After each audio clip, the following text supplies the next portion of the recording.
Back again. Another episode of A Muslim and an Atheist. What you saying, Pops? I'm good. You nice, yeah? Yeah, it's sun shining out there, so Trust me, the weather's been banging, hasn't it? let's hope it lasts more than a minute. We'll see. Yeah, so today we're going to be doing Does God Exist?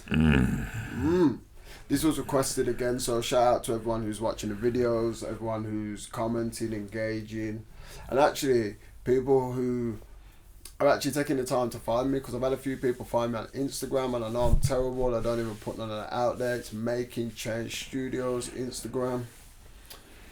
So yeah, if you want to drop us a line on there and ask us to react, it's probably easier than scrolling through the hundreds of comments. So find us on the Instagram, follow us on the Instagram, and leave what you want us to react to on the Instagram. That would be a big help. Thank you. Yeah, man, so the last couple we've done of Sadhguru, I've liked what he's saying. I liked how he presents what he's saying. So yeah, I thought we'd dive into a bit more of him. I know you've watched him over the years, hasn't it? Because I thought this was relatively new stuff, but it's obviously spanning over 10 years or whatever my man's talking about. So does God exist? We all know I don't think God exists. Not in fact, no, I just don't think God. I was gonna try and be diplomatic then, but I actually just don't think God exists. I mean, no, you think there is one God. Yeah? Yep. So let's see what my man's got to say about it.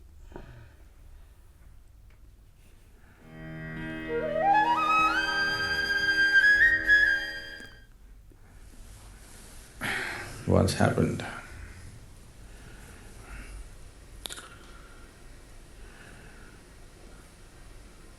Gautama, the Buddha, you heard of him? Yes. Everybody heard of Gautama? So, Buddha is not his name is Gautama Siddhartha. He became a Buddha. So he is not the only Buddha in the world. There have been thousands of them, and there still are. So Gautama was sitting in a large congregation of people one morning, an early morning, earlier than this, okay? Do you know who he's talking about? What, is he saying Buddha? Did he say Buddha? Yeah. Okay. I'm thinking, is he talking about the original Buddha? No. Gautama. Must be. Is that what he's saying? Gautama? Yo. Because he said there was thousands of Buddhas, and now he's become the only Buddha in the world, so I'm going to assume he's talking about the Buddha that everyone reveres and the statues and all that are meant to be about, yeah? Don't know. Let's see. A man arrived and stood there in the shadows. This man is That's a great not a devotee. statue, is it? He's a devotee of Rama. You heard of Rama? Not Rami, Rama. Rama is one of the most popular deities in India. If you do not already know this, in India we have 36 million gods and goddesses. It's a very rich country.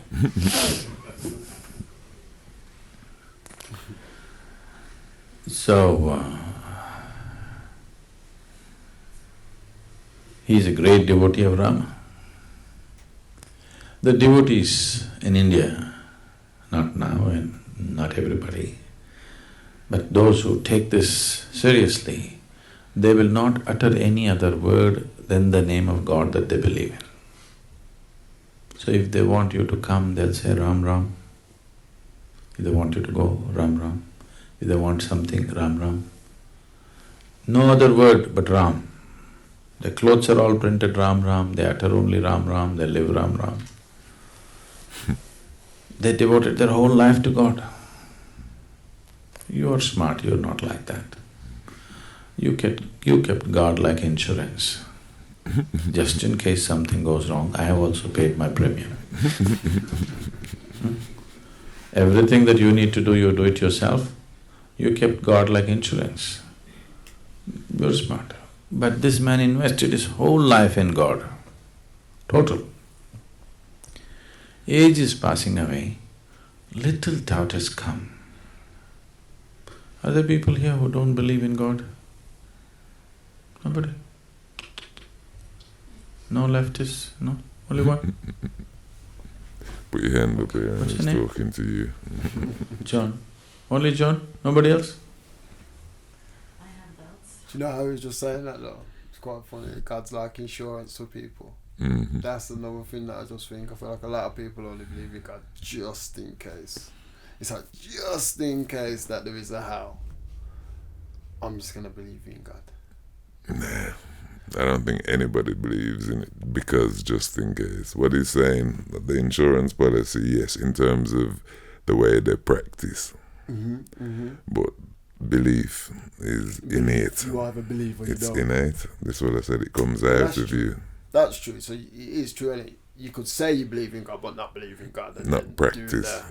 no, you could practice and still not believe. Yeah, in it. that's what I said. The belief in God is, in you.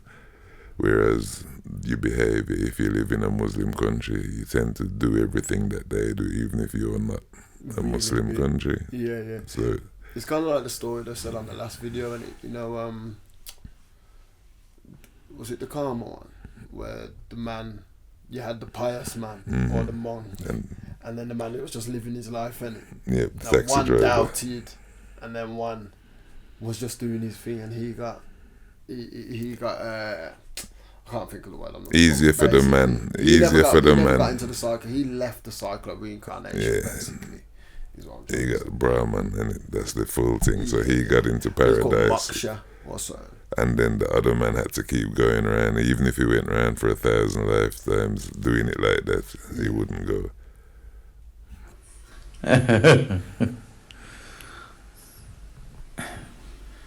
So, little doubt has come. He knows there is God. Just a little doubt. Suppose there is no God.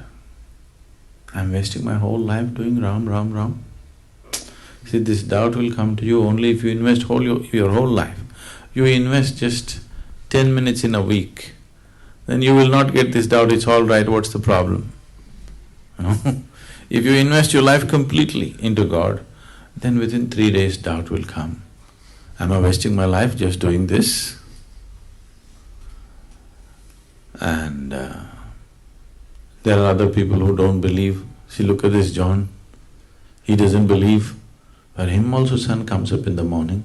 For him also flowers blossom. From him also life happens. Looks like he's having a better time than me. It's a little doubt. He knows there is God. Just a little doubt. Now there is an enlightened being here, he wants to confirm. But after being a well-known devotee for a long time, because he did not just go to the temple, he built many temples. At this stage in his life, how to ask whether there is God or not now?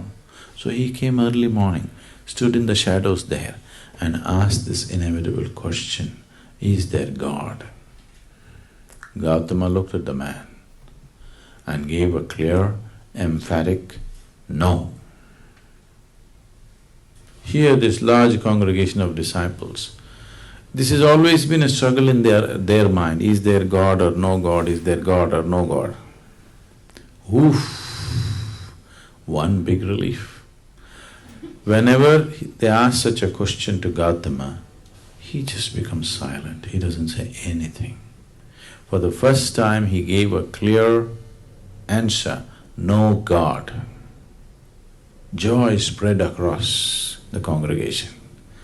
Just the struggle, is there God or no God, is over. The enlightened one has declared there is no God. The message spread across the town. Through the day, celebrations happened because just imagine the freedom of it. No God means nobody sitting up there keeping accounts of what you did and what you did not do to punish you, burn you in hell or do this or that. Life is completely yours. So through the day, celebrations happened. Everybody was in great joy. The evening, once again the congregation is sitting, another man came. he also standing in the shadows. This man is a Charvaka. Charvaka means, in India, there are groups of people who are known as Charvakas. These Charvakas are out and out materialists. They don't believe anything other than what they can see. Probably this is the only culture that allows this. You will see actively missionaries of God going from village to village spreading their God message, and missionaries of no God going from village to village arguing with people and proving to them how there is no God. Probably this is the only culture that allows that. Anywhere else they would be killed. So if you want, you can spread God, or if you want, you can spread no God. This is true democracy, you know. This has been there like this for thousands of years. People come and set up arguments in the village and they prove to you how there is no God. So this is an expert Charvaka. Whatever kind of believer you are, if you talk to him for 10 minutes, he'll prove to you no God. For thousands of people, he's proved no God, no God, no God. Age is passing, little doubt has come. Suppose there is God. When I go there, will he leave me? And all these believers say that he's got all kinds of torture equipment up there. So because I went about proving to everybody that he doesn't exist, he may torture me much more.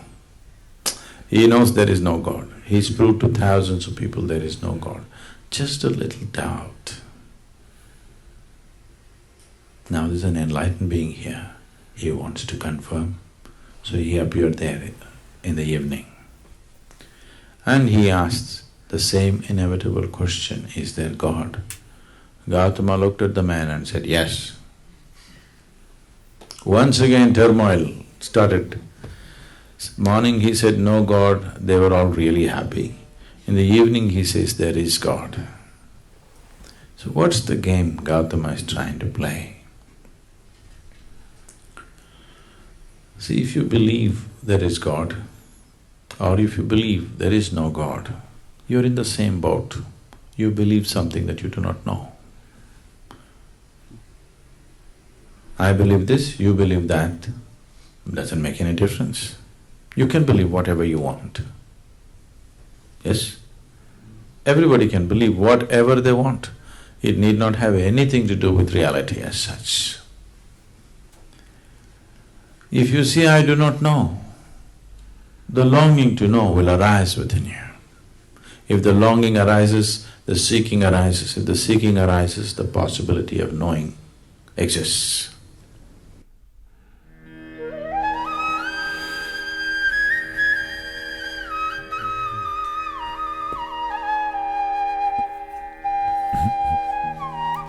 What do you think? Everything he says is logical because he's not actually talking about it, is he? He's just… It's giving you it's giving you what's the word I'm looking for? Like analogies on it. They're like, it's not, because he never answered, is there a God or is there a God? He just gave you a perspective on it. Well, I think he said it was okay to do your thing. Exactly. But isn't that Hinduism anyway? This is what they said. There's lots of people who practice in different ways and it's tolerated. So it's like a religion of tolerance. So even for the atheists, there's still Hindus, which is really a race. But within the religion, but it's all right not to be a believer in the gang. Well, that's what they say. It's a way of life, and it not a religion, because that's what they're trying to say. Like, you can be an atheist. What I'm learning is they're saying that basically Hinduism is just about seeking, and that's it. It's not really about there's a hard set of rules you gotta follow, or this is gonna. It's just seeking a better life. So there is kind of a set of rules that you call the Vedas, and then you've got the Gita.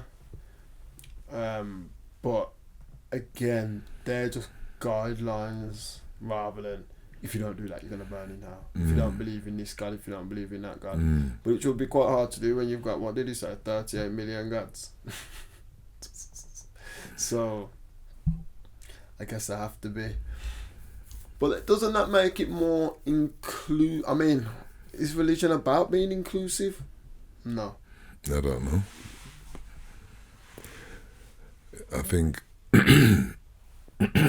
got a frog. You know, it's an individual pursuit, but because the question does exist within man. So, like he said, there was an enlightened one who made it easy for everybody to, you know, it's over, and that would be the leader of any group. Yeah. They are effectively the enlightened one, and they make it all right. So if you got a gang, there's a gang leader, and he will set up and determine who it's legal to do stuff to. If you're in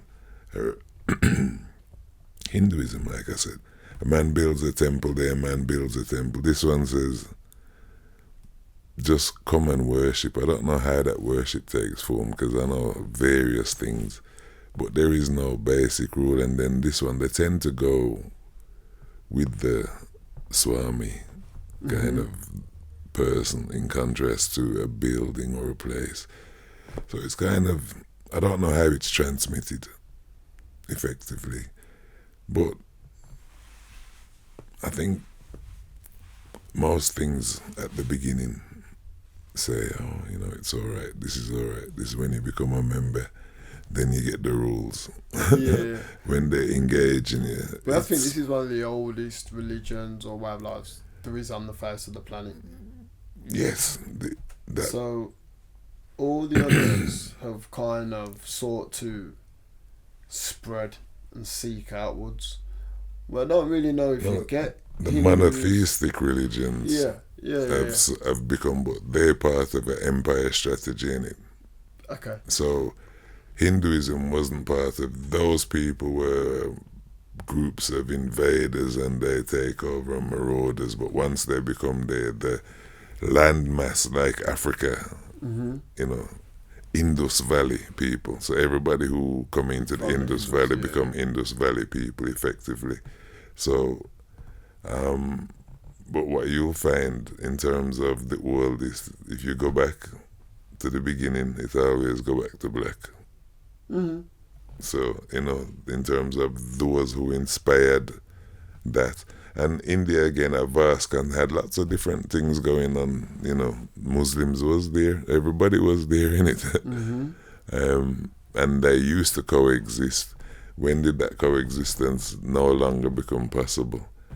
You know, them partition in 48. 19, was it 40? I thought it was 47, but yeah, you know, 48, what was the motivation that made a 4,000, 5,000 year policy of living with each other suddenly changed? This is the real question for me, and I would say that's the colonizers. Yeah, the colonizers. The colonizers play them off against each other, innit? Divide and rule. Definitely.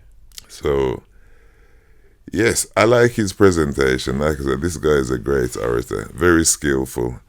You know, he knows his subject, man. He's in the thing. He's not hard sell.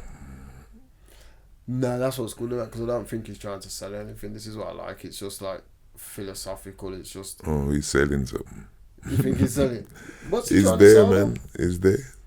He's selling the skill that he has. You know, you decide for yourself, but it's out there in the shop window. You know, a man in a shop, he's trying to sell. He's got a shop window, but he's not on the street dragging you in. I do think it's like it's one of them weird questions, because people say to me like, "Oh, you don't believe in God?" And I'm like, I've said it on this podcast a lot of times. I don't believe in God, but that doesn't necessarily mean I know if there is or isn't a God. I just don't believe there is. If there was a God and I got out there, I don't think I'd look back at my life and think, "Oh, man, I should have believed in you my whole life." Like, I'd just be like, And nobody knows today is the reality. this is what I'm saying. This is what he's saying, and so it doesn't really matter what you believe. If 'Cause you it's not an insurance policy, basically.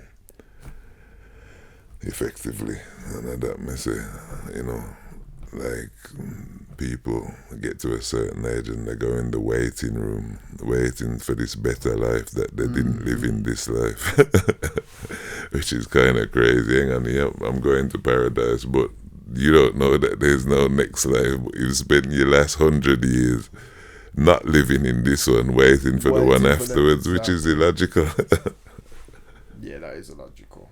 But it is, like you said, it's an innate question. Is there a God? And I think the word God gets, it's like, is there a creator? And people want to know ultimately where, if human beings were created by a higher power, whether you call that God, extraterrestrial, do you know what I mean? Yeah, Whatever but it was. the meaning and English being the language that it is, you know, the word God is just a summary for lots of different things that, you know, a deity, the head deities, them kind of things. So it is not the entity that it refers to. It is a word referring divine to that entity. role, that thing. Yeah. But people take it literal, like, you know, God is God, but no, God is just referring to that creative force that, you know, but God, he, she, all these words make God human. They've made that into a thing. Whereas if people come out Well, and the say God language was does it. created. No, but yeah, but people have personified God, haven't they? As well. As a business, yeah. Around Well, it's a language. business, isn't it? So it's what I said. The Italians tried to monopolize it. The Arabs have tried to monopolize it. The English have tried to monopolize it. And it's just whose language is banging the most that people read the translations from that. So if you imagine something came first, then another empire or generation came and assimilated their information and changed it into their language. So Which there's is a what loss happens. of information because it doesn't completely translate. Yes. And understanding, and, you know, one man's living in the cold weather talking about someone born in a manger, and he's imagining like snow in the middle of Africa and things, you know, it's crazy really. But that's what the language affords it. Yeah. Okay, well, that was Does God Exist? Again, hit us up on Instagram, let us know what you think, let us know what you want us to react to. And yeah, man, like I said, does God exist? We'll never ever know is the answer to that question. So we out. Peace. Peace.